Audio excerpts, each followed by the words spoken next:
Welcome to the Insight Podcast. Joining me on the show today is Abby Edmonds. Abby is a digital wellbeing specialist and the founder of Social Media Resilience. I talked to her about the problem with recommending a digital detox, what she proposes as a different approach for navigating the digital landscape, how we can stop ourselves getting distracted and maintain our focus, the effect of social media on self-image and the advice she offers young people, what to do in a world of AI-generated images and videos and how to spot fake posts, and much, much more. Now, before we start, a quick favour. If you haven't already, hit the follow button wherever you're tuning into this episode. And if you've been listening to the show for a while, I'd really appreciate it if you rated the show too. This helps more listeners discover the podcast and the insights from all of my amazing guests. Right, now for my conversation with Abby Edmonds. Enjoy.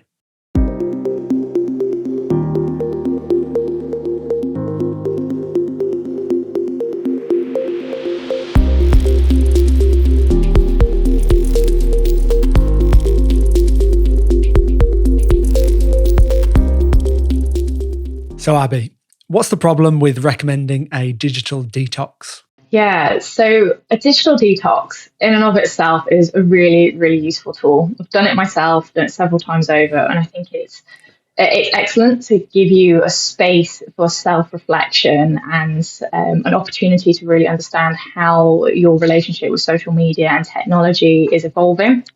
But it is only half of the battle, and it's only half of the solution as well. And the reason being is that technology, social media, it's so ingrained within our environment and symbiotic with how we live our lives now, that in order to say, well, actually, a digital detox is the full solution or the only solution for it is limited, because it's just not. So if we think about the way that we live our lives and our environment now, social media technology, it's around us everywhere. We're using it right now to record this podcast. And if I asked you how many times do you check your phone or your laptop a day, I imagine that goes into sort of the high numbers. Actually, it does for me, and it does for most people.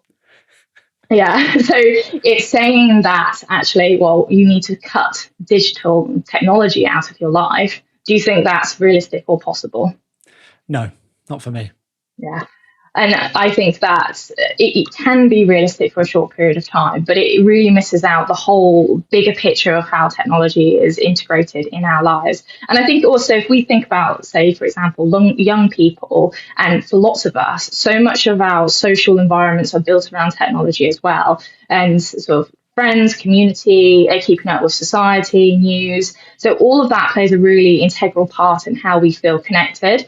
And I don't think technology is essential for connection, but for so many people, it is becoming that symbiosis with connection now. And if you were to suddenly remove that and say, well, that's the solution, it can feel almost like an isolation or a loss. And so that's really just not practical in a way for moving forward and creating healthier habits. And I think that leads into a really challenging element of technology in the sense that we live with it and we have to live with it. So how do we create a balance that's healthy? So with a digital detox, yes, absolutely. It needs to be a part of the solution. It needs to have an opportunity for balance, an opportunity for reflection, to really hit the pause button really on your technology use and in particular your social media use. But then you have to have a full amount of motivation to be able to maintain that, or you have to learn subsequently how to create balance in a way that's healthy for you when it comes to social media and technology. Yeah, it feels like if you are using it in a way that's, I don't know, affecting you negatively or something, you decide, oh, I'll go on a digital detox, but then you do the detox and come back and you're just using it in the same way and it's still having those effects. It's kind of like, what's the point? I've started at the same place again. And so actually finding a way to use it that serves you rather than doesn't seems to be a better approach. Yeah. And is there some parallels here with what we're seeing in the news about banning smartphones in schools for children and things? It's like there's been a lot of talk around that's a solution. That's one thing we must do in schools, and completely understand that that argument. But there are a big cohort of people saying, but that's not really kind of solving the problem. And actually, shouldn't we be teaching these teenagers how to use their phones and digital literacy and all this stuff, like teaching them how to use this tool better rather than just forget it. Just, we need to just ban them across the board. Yeah. Yeah, really interesting, because I think if you had spoken to me 2 years ago, I would have been in the camp of, yeah, we need to cut it out. We need to, fully remove it. It's bad. And that's sort of my opinion on it 2 years ago. Now I think it's such a more nuanced argument, and it's a nuanced solution as well. And if we think for young people in particular going through key developmental stages, emotions are amplified, social networks are really important. And if you think again about that symbiosis that technology has with your connection and your social environment, if you suddenly remove that, and so I'm probably talking about if you remove that for good, completely banning phones or social media, that's literally going to feel like the end of the world for some young people. And that in and of itself isn't a practical solution for a well-balanced developing young individual who's going to then come into the adult world, into the working world, where technology is a necessity for so many job roles, for most job roles. That doesn't teach them skills or practical balance or a way of emotionally regulating themselves when they're on technology as well. I think when it comes to schools, my instinct is that over the next, I think within the next couple of years, we're going to see increasingly more schools within the UK. There has been sort of a cascade of them recently where they cut out phones within the school environment. And I think from a learning perspective, that's a really positive move. I think within the right environment, technology can be used smartly to enhance education. And that's from me, I'm not coming here as a teacher, but having sort of from the digital wellbeing side of it, I think if technology can be built into the education in a useful way, and there's boundaries around social media and technology use within schools, I think that's a good balance. Realistically, though, if we're thinking about a huge cohort of young people within a school, it might be easy just to say, well, actually, within these 6-7 hours of the day, there is no phone use. That's a reasonable, wise decision for lots of people, and I think lots of senior leaders as well in that respect. And I think when we then put it into the context of sort of responsibility for young people, and then again the argument becomes a little bit more nuanced again, because we have to think about, well, who's protecting young people when you think more about the online harms and harmful content and thinking about addictive behaviour. It falls to sort of school leaders, teachers, parents, government, tech companies. And if tech companies aren't doing the right things to protect young people, then at somewhere within the sort of society levels, we have to be doing something more. So, and then I think the reasoning with it is that, we need to be cutting out phones from the school environment and have firmer boundaries on it.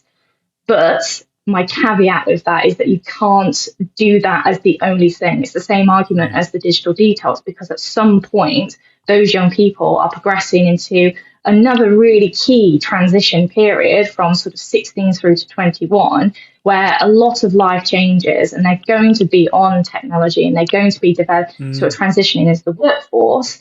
And if you don't provide key digital resilience, psychological resilience skills for young people at those stages, emotional regulation skills, they're going to hit more barriers because they've just been let loose onto the devices and social media, and they don't know what to do with it. Exactly. And again, this is huge generalizations, because I think there are a lot of young people, having done lots of work recently in schools, there are lots of very insightful young people, but then we think about the majority in the whole, then we think about the general the population. And I think although there are some young people who are really sort of wise and savvy in terms of how they're using these devices and choosing to step away in order to protect the way that they're thinking and learning, lots of people are completely on the opposite side of the spectrum and don't have the resources, don't have the structures to be able to look after themselves, and don't know what they don't know, and through no fault of their own. So we have to be able to, one, keep them safe, but two, educate them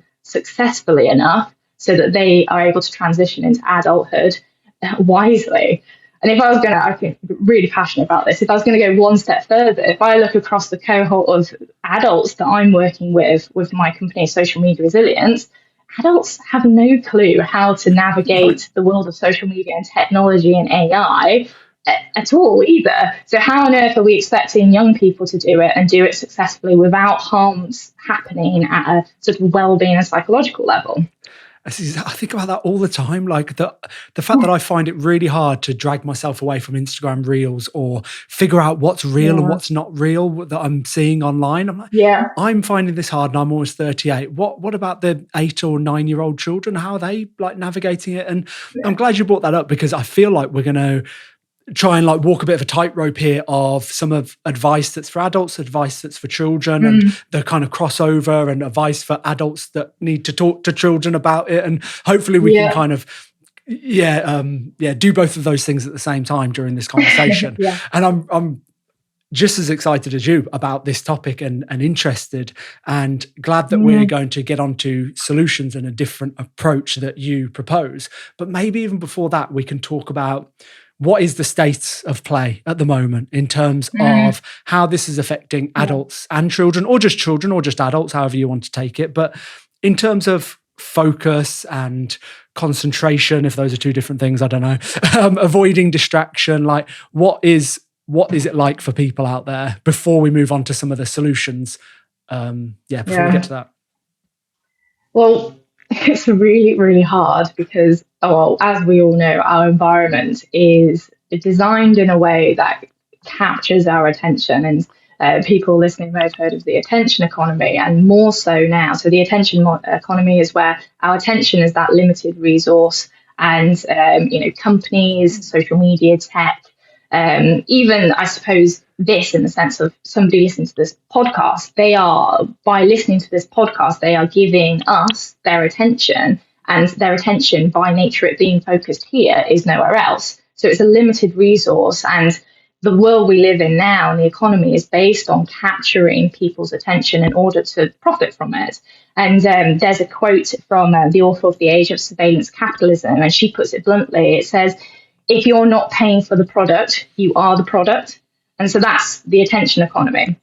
But more so now, we're starting to see more sort of comments about how we're shifting from the attention economy and we're shifting into the addiction economy. And where now, instead of just capturing your attention once, companies, tech, everything that we do, everything is being prompted to capture your attention again and again and again, to elicit addictive types of behaviors where you keep on coming back for more.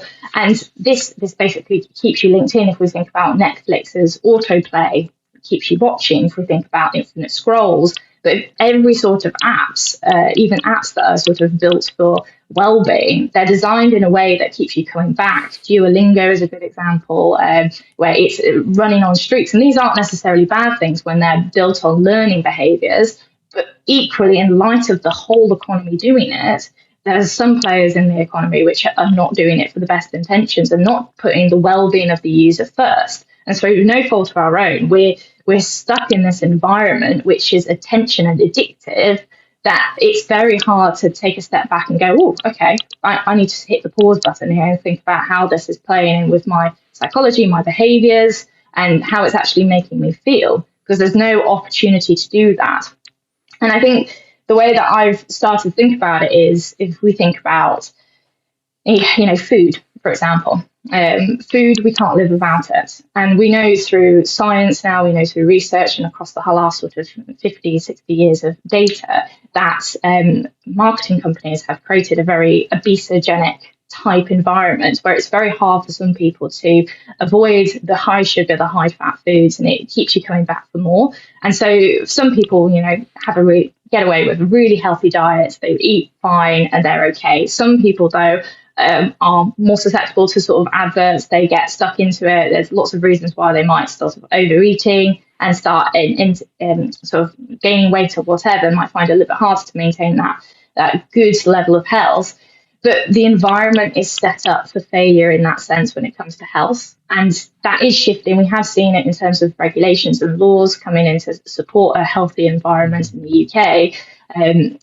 But if we then draw parallels to the attention economy, the addiction economy, and how technology is designed, the environment that we're living in at the moment is set up for us to fail so that we are constantly on these devices and we can't live without it. And I think my opinion is that we can't live without technology because the environment is so developed in that way. But we have to hit that pause button and recognize where is the balance, where is a good digital diet, where is digital nourishment for me, in the same way that you and I and many of the listeners will have reflected on that in terms of their own health and fitness. It is now our responsibility, unfortunately, to respond to the environment appropriately and go, well, what's a good digital diet? How do I nourish myself with technology as opposed to it becoming unhealthy and poor for me over the long term? And just like your nutritional diet, of course, there's a bit of room for some processed, I don't know, sugary, salty foods every so often. I mean, I enjoyed, after my high rocks on Saturday, I enjoyed a curry and crisps and cookies and everything I could get my hands on, kind of thing. But yeah, it was on me to then go, okay, I've had that little bit of a blowout or whatever, and now it's time to get back on it. Same with your digital diet, kind of, you might allow yourself that, kind of looking at all the crappy short form videos or whatever that you can just scroll through, but then how are you going to put in those boundaries and those habits and those structures? But it is hard. And it's funny you said the word responsibility, because that's exactly what I was about to jump in with. Kind of, the environment's been set up for us to fail, and yet still the finger is pointed at us. Well, you've just got to be more disciplined about this. You've just got to, just go out for a walk, just go and meditate, just go and read a book instead. And it's like, well, it's just not as fun as scrolling through Instagram. Of course, I want to do that instead of reading a book. That's just so much harder for me now. But yet, there's still, it's, well, you're just not disciplined then. And it's like, where is that balance? I don't know. I don't know where that balance is, where actually we've got to turn it back around and say, no, you need to be sorting out the food environment and you need to be sorting out the digital environment. And yes, there's some responsibility for me, but I don't know what the ratio is at all. I don't know. What do you think? Yeah, well, I think it's really, really difficult, that. And I agree. And I suppose I'm reflecting and responding to the environment as it is. And there are increasingly amounts of sort of pressure on tech firms to change and make more ethical design decisions with their social media apps and things. I think it's a very tricky environment, and there's lots of sort of big political, financial incentives that it's slow. And in light of where we're currently at, unfortunately, yes, the responsibility does fall on the user. And I think that's right? No, I don't. I don't think it's right at all. Same as, 10 years ago, I learned a lot about the food industry, and I had felt a rage about how unfair it was that we had to sort of be responsible for that, when actually it was so simple in terms of eating a healthy, balanced diet. It's still similar now when I've moved into sort of digital well-being over the last 5-7 years, and I think that it's not fair. It's really, really bad. It's not right that we are responsible for it. Yet, is that sort of frustration and annoyance, is that going to motivate a positive change for ourselves, motivate a positive campaigning to make bigger change in society and our environment? Or is it just going to make us go, well, it's not my responsibility? And that's the difference. And that's hard for a lot of people. And I suppose for myself, as somebody who can do something about it, I suppose I've taken up that, and I'm going, well, I can do something. And if that's as simple as having this conversation, or having a conversation with a kid in a school and giving them something different to think about, it's planting a small seed, and hopefully it will, grow into something bigger over time. You don't know that, but it's something that I can do, and I suppose that's where I'm hoping to make impact. But yeah, it's really hard, and it's rubbish, but we have to do what we can do. And for lots of people, that would be just as simple as taking the pause button, taking a step back, and that's good enough if it helps their health and their well-being. Love it. A lot of love for that and the work you're doing, which is what I want to talk to you about now. Your different approach, to, rather than saying, oh, just have a digital detox or whatever, sort yourself out. Actually, you propose a different approach. You said, what if instead of completely disconnecting, you could optimize your mind priming it? Sorry, you could optimize your mind, priming it to navigate the digital world effectively. What if you could expand your cognitive bandwidth, reclaim your focus, and master distraction without burning out? So tell us more about that, Abby. Yeah, so the reasoning behind that is, I mean, I think it's evident in how I'm talking about technology is the fact that we have an opportunity to grow and change our behaviours, and I think it's perhaps the harder route, but I think it becomes easier over time as you do it and as you practice. But if we think about two key skills within our ability at the moment, it's our ability to focus and our ability to think critically. And I think those are two things. If we think about cognitive bandwidth, I suppose that's what I'm talking about, is our ability to focus and our ability to think critically. And in the addiction economy, those two things are being eroded. And I don't think they necessarily disappear as such, but on the flip side, they do need to be protected. And if we're not careful, they'll just basically slip away, I think, over time.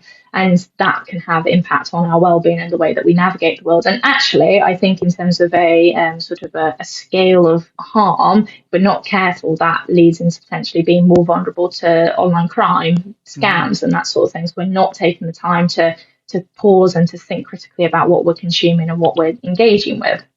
So I think it does lead into potentially more severe consequences. But those skills are something that we all have. We have it right now. For example, we're engaging in a level of focus. What focus means can be varied in different states and different forms, but we all have that ability. And what I mean is basically just capture what you already have and enhance it, amplify it, make it a little bit better.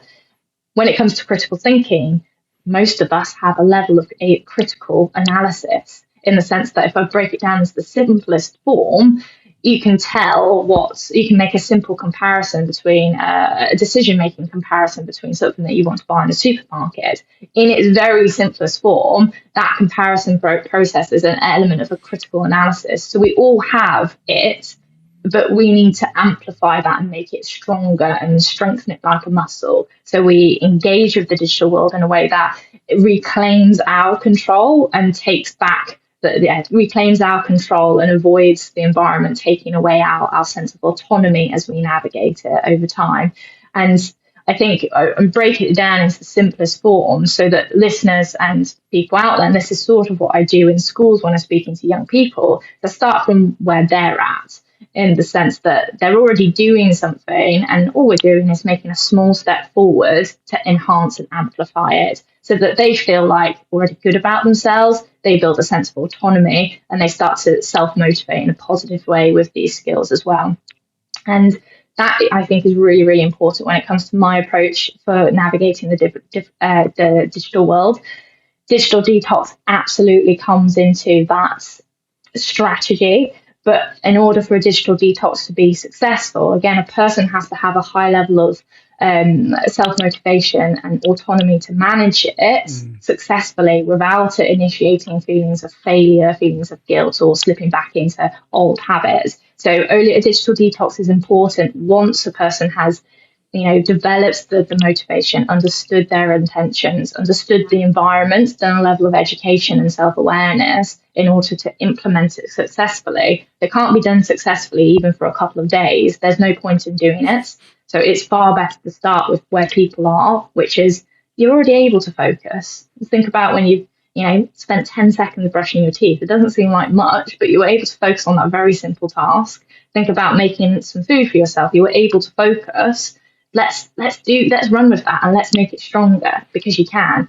And then that starts to build into 20 minutes of reading long form content once a day, reading long form content for an hour a day, sitting down and doing some reflective work for 20 minutes, then an hour. And you start to see how it builds really, really nicely. And we start to get a lifestyle change. And going back to the digital diet, I think the word diet is quite a dividing word. It can cause a lot of different feelings in people. But if I were to, the only reason for using a diet is to think about the idea that we can have a good and a bad diet. But when it comes to this in terms of long-term change, the way I approach it is this: well, we can make a lifestyle change with this, and you can build habits that are autonomous, self-driven, they feel good, they're really beneficial, you know why you're doing them, and you can keep with them over and over and over again. That's where real change happens, and that's where somebody feels much, much better about themselves and changes their experience of the world as well.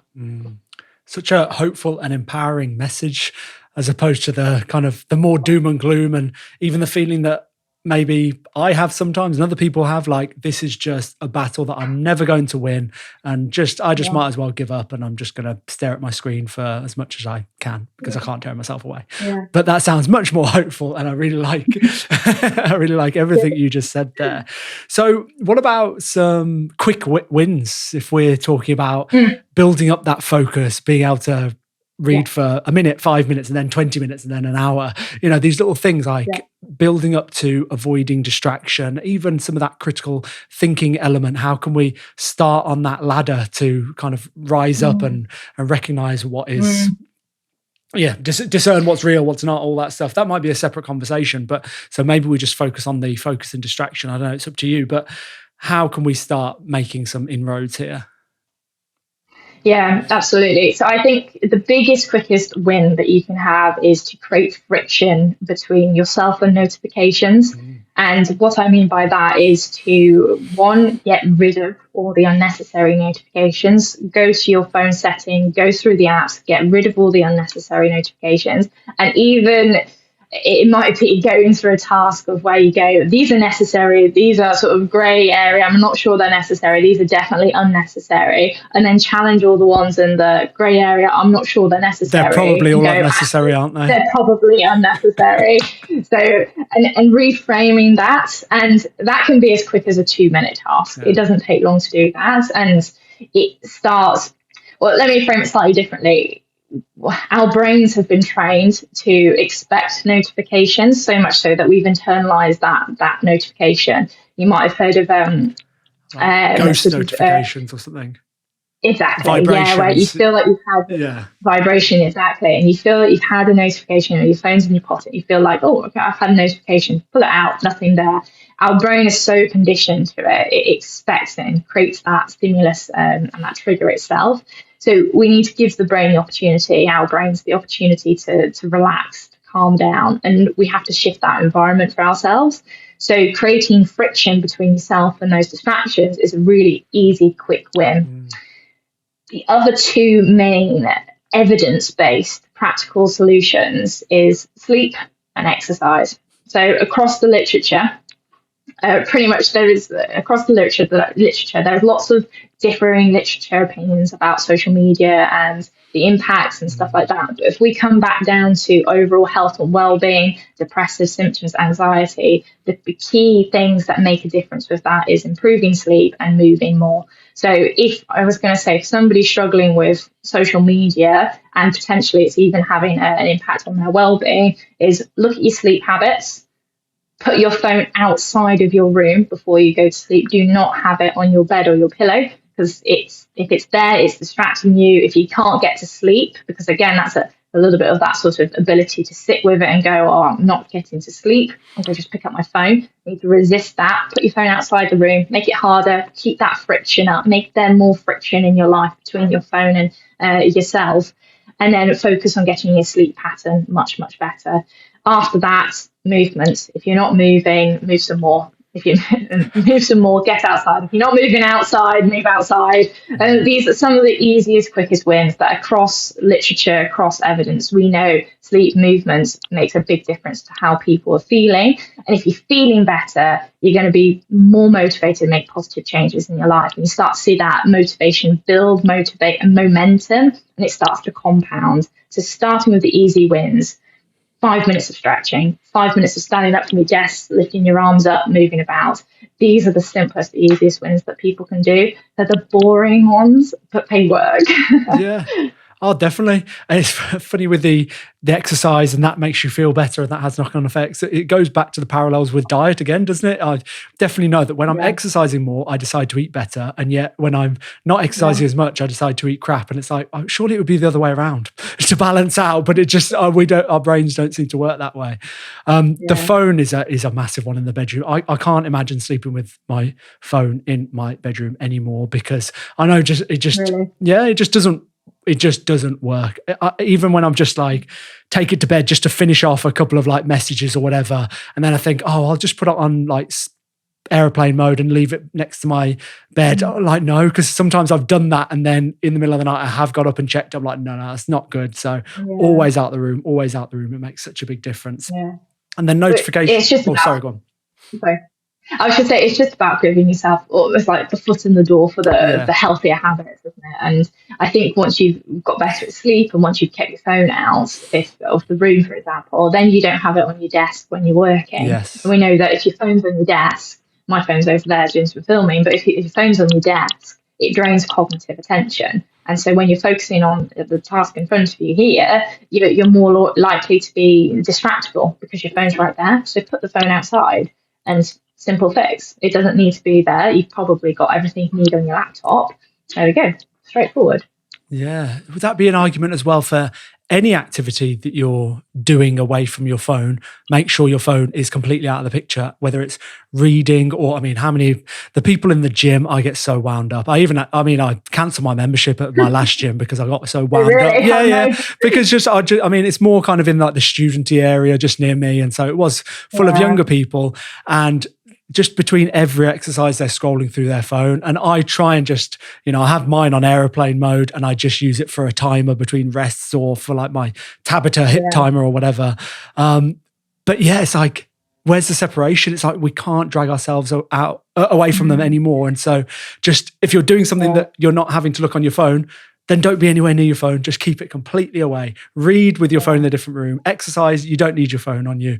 When you're out for yeah. a meal with your family or just hanging out with family, Turn it yeah, turn away. it off and Yeah, leave it. Like, it just feels like that is the way to enjoy life so much more and be yeah, present and be content and be connected with people. Oh, yeah. It reminds me actually of after I did a delivery in a school.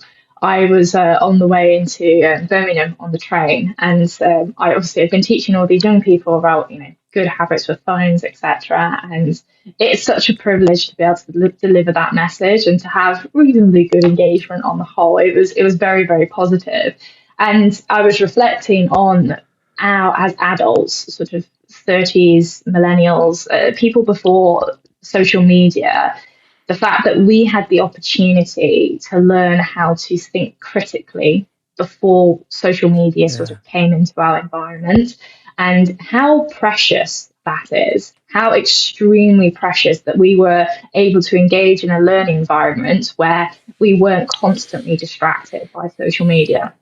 And I was reflecting on this because I was watching the majority of people on their phones just scrolling on the train, and adults and things. And yeah, I don't often feel sort of frustrated or angry at people. But in that moment, I was like, oh, you are forgetting the huge privilege that you have had, and mostly because they don't know and they haven't reflected on it, or they just haven't had the education or whatever, just don't care, I don't know. But you're forgetting about that huge privilege to have the opportunity to switch off Mm, and not be on your phone and preserve the ability to think critically. Whereas the young people on the train scrolling, they haven't had that opportunity in the same way. They haven't had the opportunity to be without a phone, to develop critical thinking skills, and even more so now with AI. That has to be something that we start to think about differently, and our ability for our minds to think through, reason, logic, critically analyze things. We have to start seeing that as a golden precious skill, and we have to start looking after that. And to all the adults listening, I think this probably links into being role models for the young people around them. You have a beautiful opportunity to create an environment and be a role model for those young people and say, actually, well, how would I do this without technology? I've got those skills and I don't need to work too hard at those skills because I can do it because I've already learned them. But actually, the young people, they don't have that same opportunity. So I need to be that role model that facilitates that for them. And that's a beautiful opportunity and something I should enjoy doing and revere with it as well. Yes. Call to action. Come on. This is war. War on phones. I like it. Yeah. And how many opportunities are missed for kind of eye contact and, I don't know, some kind of written in the stars connection with someone on the train or at the gym or something, because everyone's just looking at their phone. Yeah. I think maybe I could have like met my future wife at some point on the train because, you know, we might have both not been looking at our phones and we were just chatting, or one of us were reading a book and got talking. But no, everyone's on their phone. People say, Sam, you'll meet someone at the gym. Well, how am I supposed to meet someone at the gym? Everyone's looking at their phone in between their sets. On the phone, yeah. Well, it's hard to make conversation now at the gym, isn't it? And people just don't want to do it. After there's a safety blanket to be on your phone, it feels awkward. Scroll a little bit more. Exactly. But anyway, it's another topic. My search for a wife. Anyway, talking of workshops for young children, young adults. It'd be cool to talk about some of the main topics that you present on with young people. Yeah. And one of them is around social media and self-image. Something, again, it's been in the news a lot recently. There's more conversations around it.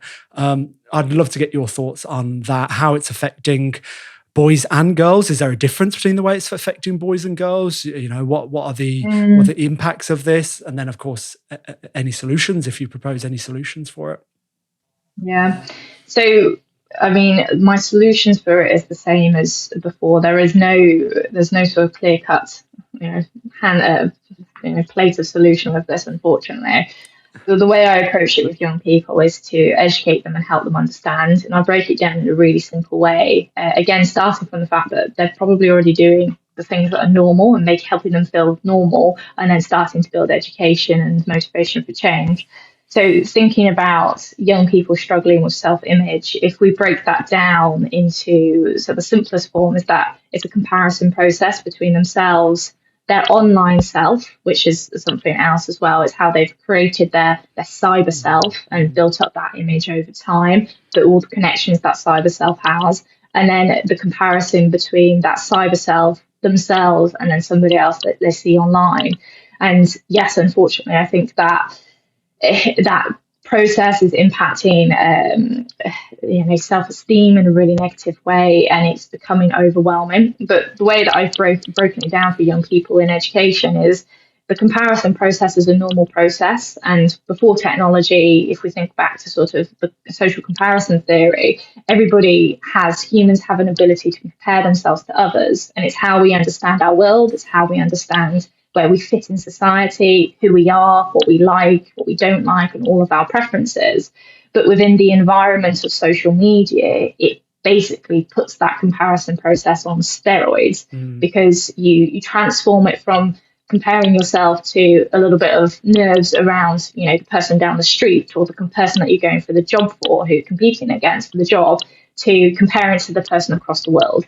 And comparing to 10 people across the world, hundreds and thousands of people, or the YouTuber, the 19-year-old YouTuber who's made millions of pounds. Well, why am I not making millions of pounds? And so the comparison process isn't necessarily the problem, it's the environment and the context within which that is happening. So I teach with that, again, starting as a really practical way of understanding it is build the understanding, help them understand that actually what they're doing is normal, but help them frame it in a way that the environment is the problem and that they have control over shifting their environment engagement, and that's a behaviour change. So it removes it from being, so I'll hold my hands up, I'm not sort of going in deep into self-esteem or anything, but it removes it away from it being, well, this is a me problem, to into, well, this is a that problem, and I can do something about that. So constantly, the way I approach is bringing it back to practical behaviour changes. What can somebody do, and what's the journey that helps them understand it so that they take a positive step forward in the right direction? So that's the approach that I take with it, and it seems to have good effect so far. And again, for me, when it comes into working with young people in school, it's that small drop in the ocean, and hopefully that small drop builds into lots of positive interactions over time that starts to compound. But if we bring it back to sort of the environment and how social media and technology, it's a difficult one. It's really difficult. So we're seeing sort of stats of sort of mental health disorders and eating disorders go up and up and up. And I think it does, to go back to your question of how it affects sort of young girls and young boys differently, I think it does. And yeah, gone off into a role, and now as we're thinking about it. No, it's okay. It's okay. Yeah. I think I've heard some stats around it has more of an impact on young girls, on their kind of self-esteem and self-image than boys. But I don't know why. I don't know why there's a difference, and I don't know what that means in terms of how we approach these conversations. I'm not sure.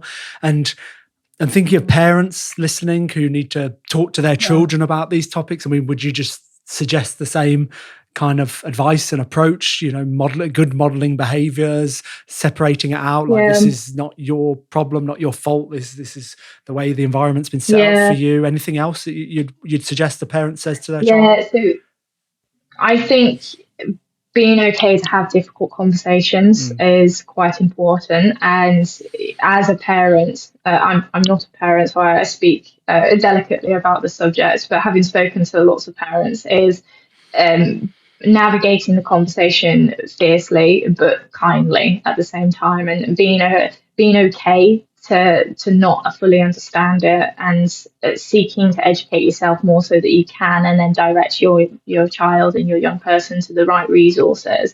And I think sometimes with the environment that we're in, it's not necessarily you that's going to have all of the solutions for that person, for your kids, but it's helping them identify who the role model is within their environment. Because one of the lovely things about social media and technology is they have great access to lots of different role models, and stepping into their world to say, actually, well, who is it that you're looking up to?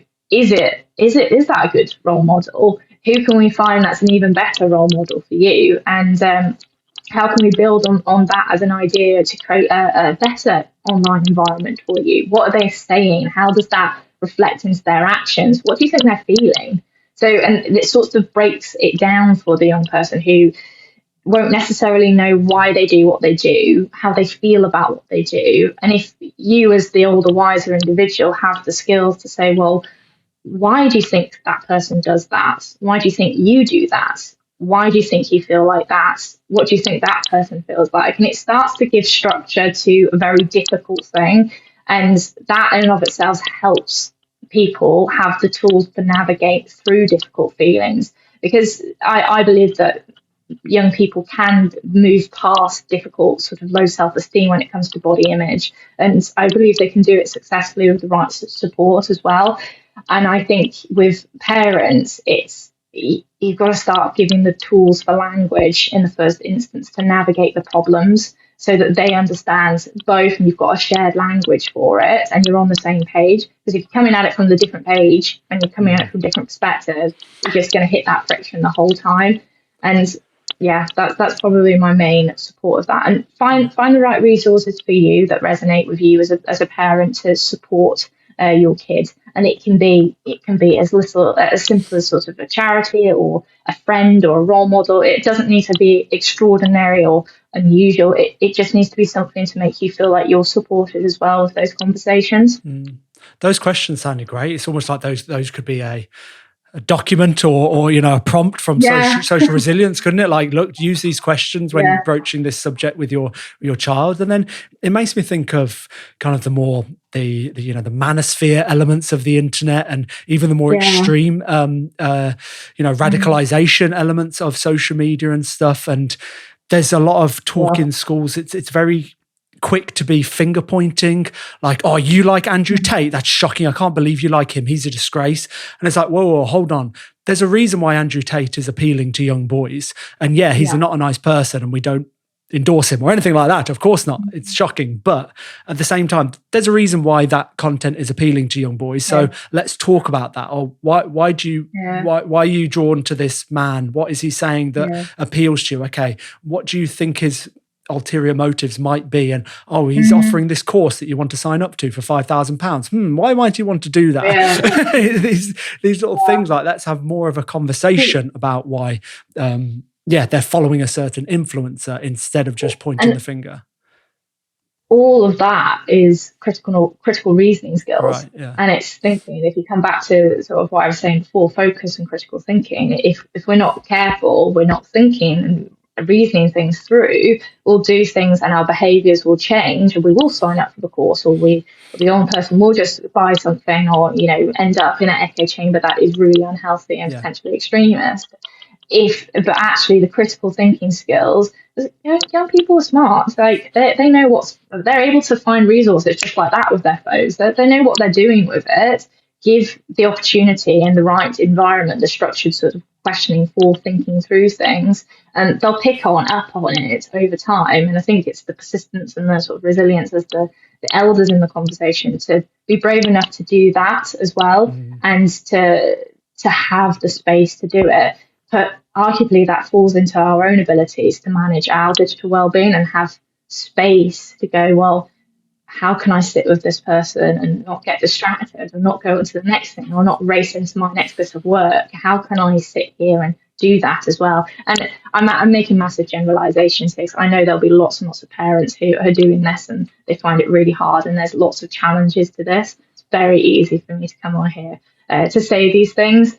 I'm not unwise to that at all. But I think as structures, we need to be thinking about that reasoning and helping young people have space to reason things through in a safe environment. And coming back to your point about finger pointing, if somebody immediately feels like they're on the back foot because they're doing something wrong, they won't talk about it. They'll feel ashamed. They'll go undercover and they'll shut down. So starting from a place of like, it's okay, fair enough. Yeah, Andrew Tate, he's an interesting person. If you look at him objectively, we can start to look at his intentions, his motivations. He's got an interesting history. Interesting being a very neutral word in the sense in this argument. But we can start to learn something from that, and learning the less good side of it, if we were to start judging it, learning about that as a judgment as well as sort of an interesting observation, that in and of itself is useful, because then you can find the alternative. We come back to that comparison process. Well, if Andrew Tate is one side of an extreme spectrum, who's on the other side? Who else is there? Because and I don't spend much time in the manosphere, but I don't spend much time on that side of social media. I don't spend much time on social media apart from LinkedIn, if I'm honest. But if we're going to find somebody, that there are voices out there, they may not be amplified as much. They may require digging a little bit more. And somebody is coming to mind, which I should find. There's somebody in Manchester who's doing a lot of work around this, specifically in the manosphere. I must find that in a minute. There are voices that are the opposite and are teaching good morals and good behaviours for young men as well. And I think that's thinking about it and not being afraid to go, well, this is not very good, but what's on the flip side of it? Why is that not very good? What's on the flip side of it? Yeah, exactly. Who else is having those conversations about what it means to be a man and be disciplined and train and get in the gym, which are all good, positive things, but also know how to talk to and treat women at the same time. Because there are plenty of men out there like that. It's just, unfortunately, some bad apples are completely taking over the conversation. And I think that's what we need more of, don't we? More kind of strong voices on this other side of the spectrum that are saying, like it's reclaiming of their strength as well. Exactly. But another good call to action. That guy in Manchester, I must find him. Yeah, he sounds like a potential guest. So let me know. Yeah, absolutely. No rush. We'll find him. So another topic you talk about in the work that you do in schools and through social resilience is, the doom scrolling and tearing yourself away and that kind of element of social media and the algorithm and short form content. I wonder whether we've kind of covered quite a lot of that in terms of your advice, notifications, leaving the phone out the room and things. So I could move on to the next question that I've got lined up for you, but is there anything you wanted to add on that topic before we move on? So I think I think from sort of quick fire answers, I probably have covered most of the advice and the sort of general things. I think if somebody, we all engage with a little bit of doom scrolling occasionally, you know, 5 minutes of it happens. That's part of our environments, but it's like, as you said, it's like the quick sort of snack we have that we know we shouldn't. As long as we don't do it all the time, we're not eating all that snack 100% of the time, it's probably okay in the grand scheme of things. And then we can sort of break it down into content. But I think the thing I haven't mentioned is the content element of it, and recognizing content and how that influences on you. We've talked a lot about environment and relationship. And I talk less about content in the sense of other than sort of curating content and making sure that it's positive voices on your social media when you're scrolling. Mostly because you can't change the content that's being put out there, because you can't control what other people are doing. You can think about why people do what they do, and I think that would be the other thing is to think about the environment of the content.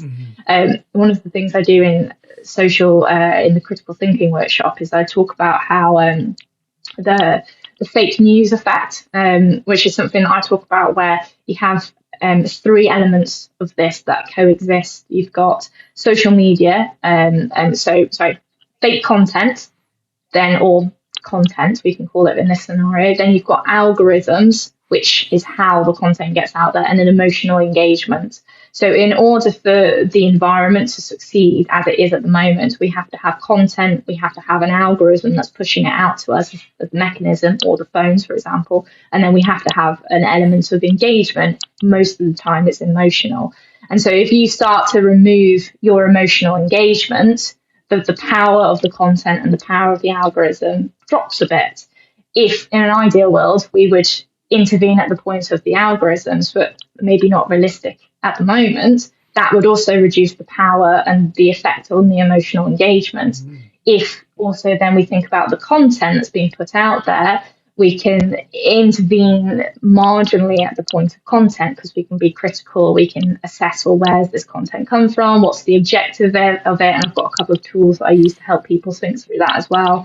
So, but in this fake news effect, all three things have to exist in order for somebody to get stuck in sort of an emotional scroll or a doom scroll. And then we could go into the detail of what's actually going on in the sort of the brain as well.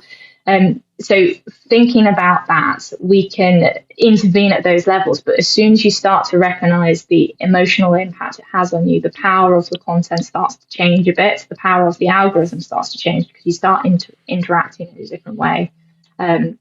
So to summarize, I went off on a long tangent there. To summarize, I think that think about your content as well, and how it's eliciting that emotional reaction in you, and why it's there in the first place. What does it serve? Does it serve you, or does it serve somebody else? Yeah, that brief moment of reflection, which, like you said right at the beginning of the conversation, that's what a digital detox can offer.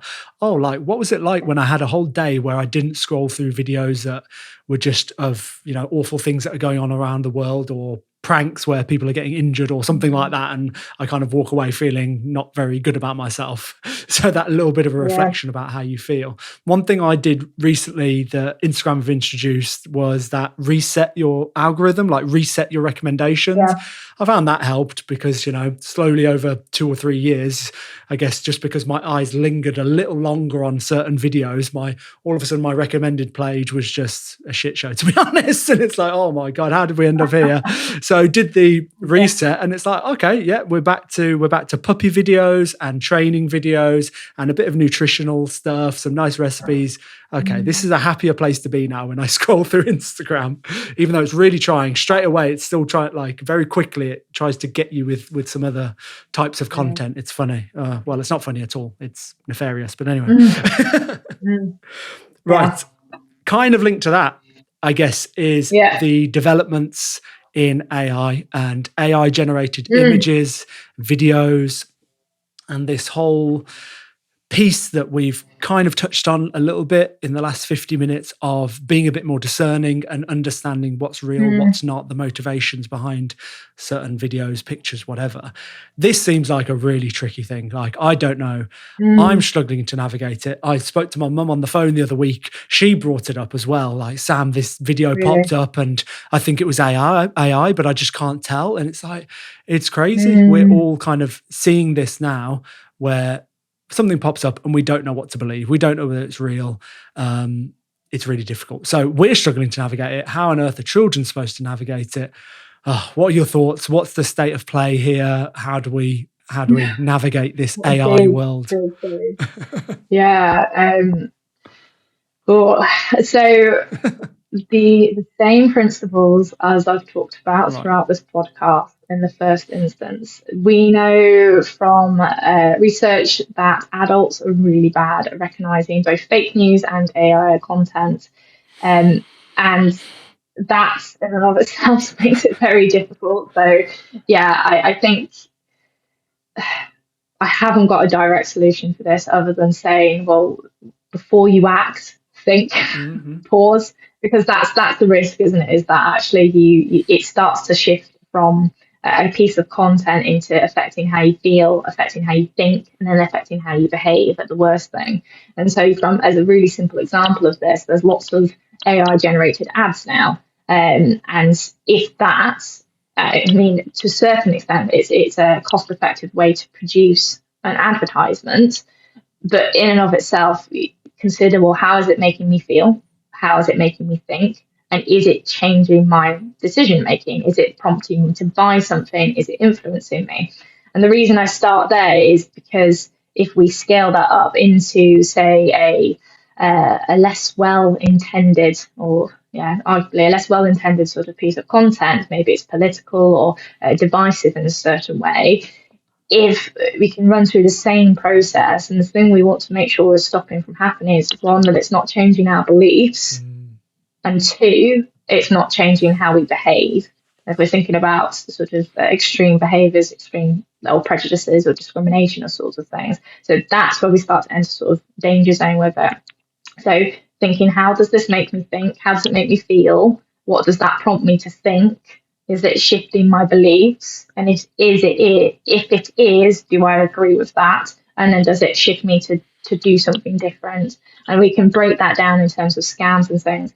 And the challenge with all of these things is that they're happening so quickly, and it's at that emotional level before the rational thinking takes control.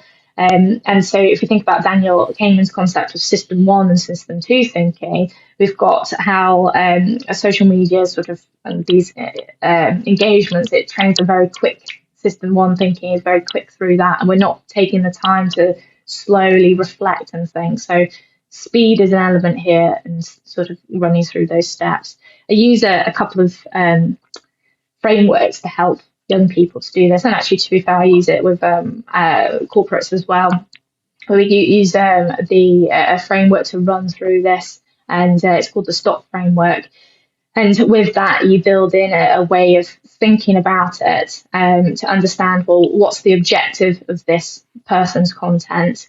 So STOP is thinking about the origin of it, thinking about the tone. Is it manipulative? Is it exaggerated? Is it trying to sort of evoke something in me? What's the objective of it? And then thinking about, well, what's my perspective on it? How do I actually think about this? Because that's the bit that needs to really slow down for so many people, just to go, well, what do I actually think about this? Is it shifting how I think and believe and do? Because that's the danger zone really when it comes to AI. And that is a massive reduction of it all. But I think from a user perspective, that's what we can do in the first instance. Yeah, all sounds good. And what about like just recognize it just from a base level as well? Like, how is there any ways to spot what's AI and what's not, or is that just going to get harder and harder? So any advice you give will just be useful. Yeah, I think as well. I think it is going to get harder. I think you have to start looking at the details is always good. So hands, for example, but it is getting harder. And looking at sort of the conceptual shape of images and videos, the way it's moving. You have the uncanny effect, which is uncanny valley. Sorry, where it might evoke a feeling where it's not quite right. If you Google uncanny valley, you sort of see these very odd images, and it kind of evokes a feeling of like, oh, that's not quite right. If it doesn't feel quite right, question that as well.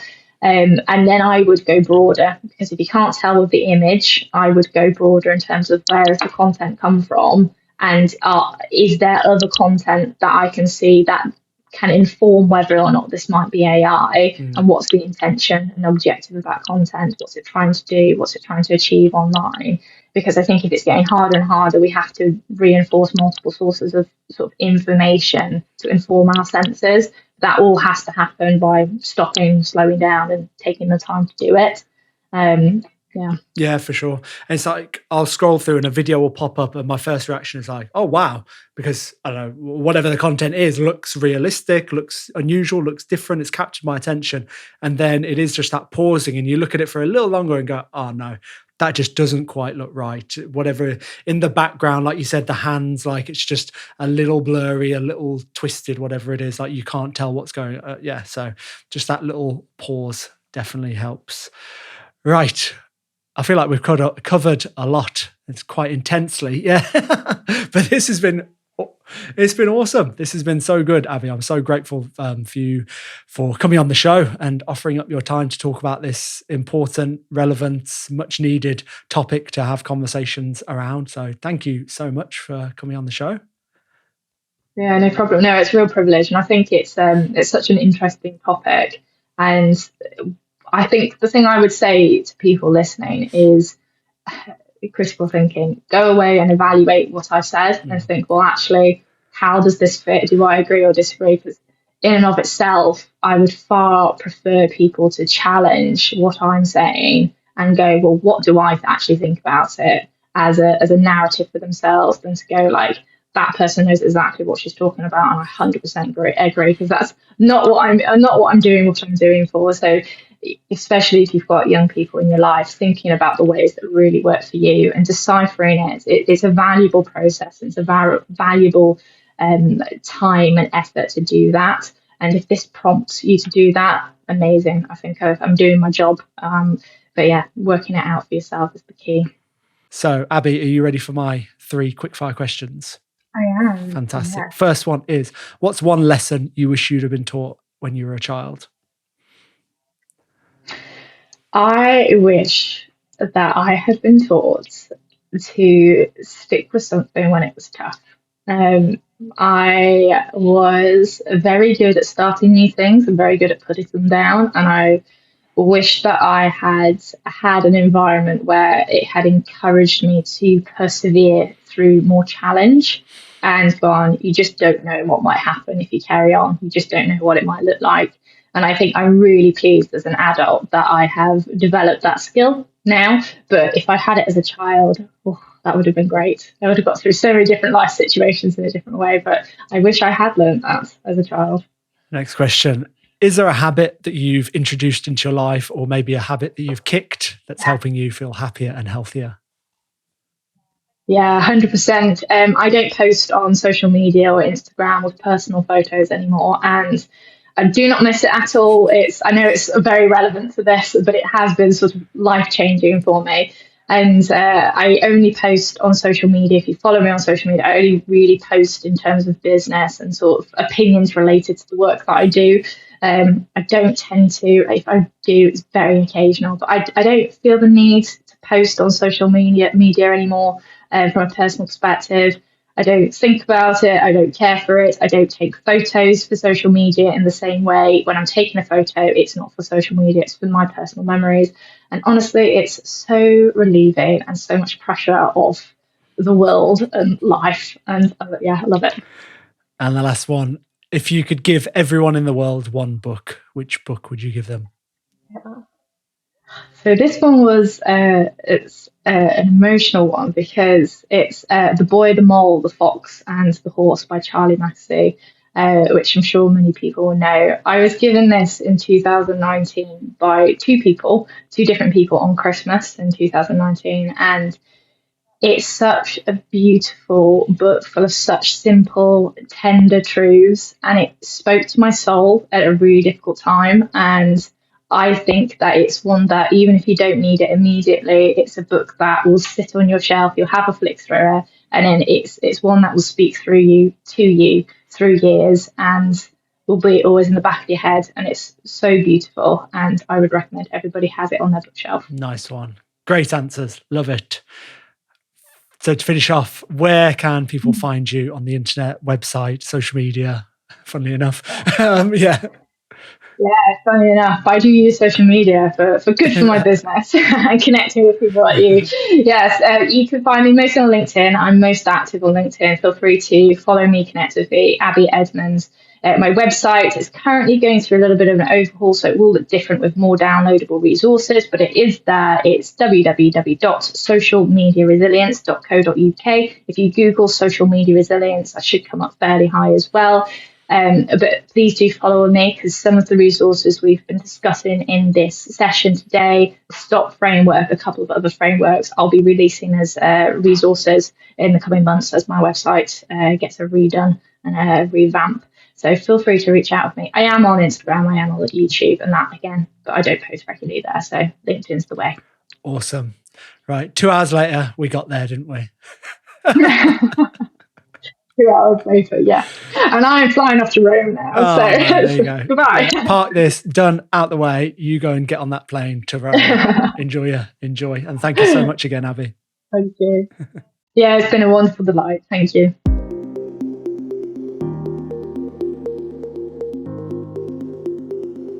Thank you for tuning in. I hope you found my conversation with Abby insightful. If you enjoyed the episode, share it with friends, family, and colleagues who you think would find it interesting too. And remember, you can also support the podcast by following and rating the show on whichever app you're listening on. Thanks again, and I look forward to bringing you another episode soon.